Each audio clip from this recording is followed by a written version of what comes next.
உயிர்த்தெழுந்த இயேசு கிறிஸ்துவின் நாமத்தினாலே வாழ்த்துக்கள். பிரியமானவர்களே, இன்று நமக்கு கர்த்தர் கொடுத்திருக்கிற வேத பகுதி மத்தேயு 5ஆம் அதிகாரம் 44, 45 வசனம் படிக்கும் பொழுது, நான் உங்களுக்கு சொல்லுகிறேன், உங்கள் சத்துருக்களை சிநேகியுங்கள், உங்களை சபிக்கிறவர்களை ஆசீர்வதியுங்கள், உங்களை பகைக்கிறவர்களுக்கு நன்மை செய்யுங்கள், உங்களை நிந்திக்கிறவர்களுக்காகவும் உங்களை துன்பப்படுத்துறவர்களுக்காகவும் ஜெபம் பண்ணுங்கள். அல்லேலூயா. ஆண்டவர் என்ன சொல்றாரு? உங்களுக்கு தீங்கு செய்கிறாங்க,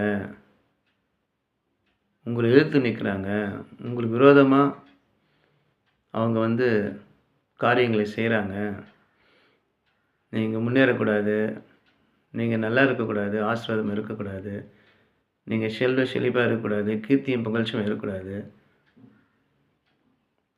அவங்க ஒரு பெரிய விலை உயர்ந்த கார் கூட வாங்குவாங்க. ஆனால் நீங்கள் ஒரு சைக்கிள் வாங்கினா அவங்களால தாங்கிக்க முடியாது. அவங்க பெரிய பங்களாவை வாங்குவாங்க. ஆனால் ஒரு சின்ன ஒரு ஃப்ளாட்டை நீங்கள் வாங்கினீங்கன்னா உங்கள் மேலே எரிச்சல் அடைவாங்க. ஸோ இப்படியாக சத்துருக்களாக இருப்பாங்க. நீங்கள் நல்லா இருக்கிறத பார்த்து அவங்களுக்கு பிடிக்காது. முகாந்திரம் இல்லாமல் உங்களுக்கு தீமை செய்வாங்க, சத்ருவாக இருப்பாங்க. ஆனால் ஆண்டவர் தான் என்ன சொல்கிறாரு? நீ அவர்களுக்காக என்ன பண்ணணும்? நீ அவனை லவ் பண்ணு, சிநேகி.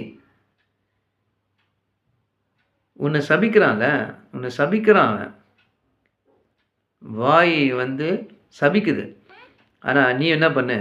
அவனை மாதிரி செய்யாத, அவனை ஆசீர்வதி. அடுத்ததாக உன்னை பகைக்கிறான்ல, he hate you இல்ல.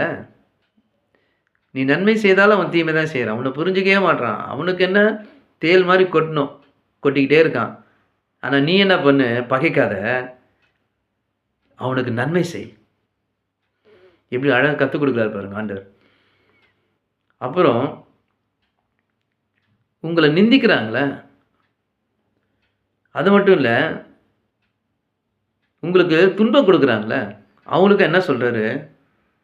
ஜெபம் பண்ணுங்கள், ப்ரே ஃபார் தம். அவங்களுக்கு தெரியல நம்ம தேவன் எவ்வளோ பெரியவர், உன்னதமானவர், எரிச்சலுள்ள தேவன். ஆண்டவரை அண்டிக் கொள்ளுகிற ஆண்டவருடைய பிள்ளைகளை, தேவ பிள்ளைகளை எப்படி அவர் பாதுகாத்து கொள்வார். கண்மலை வெடிப்புகளை வைத்து ஆபத்தில் நேரத்தை காத்துக்கொள்வார். சிலுவையில் வைத்து காத்துக்கொள்வார். தம் உள்ளங்கையில் வரைந்திருக்கிறான்னு அவங்களுக்கு தெரியாது. அதனால் அவங்களுக்கு ஜெபிங்க. ஆண்டவர் நம்மை உயர்த்துவார். எந்த சத்ருவின் திட்டமும் நம்மை ஒன்றும் செய்யாது. நம்ம ஆசீர்வாதமாக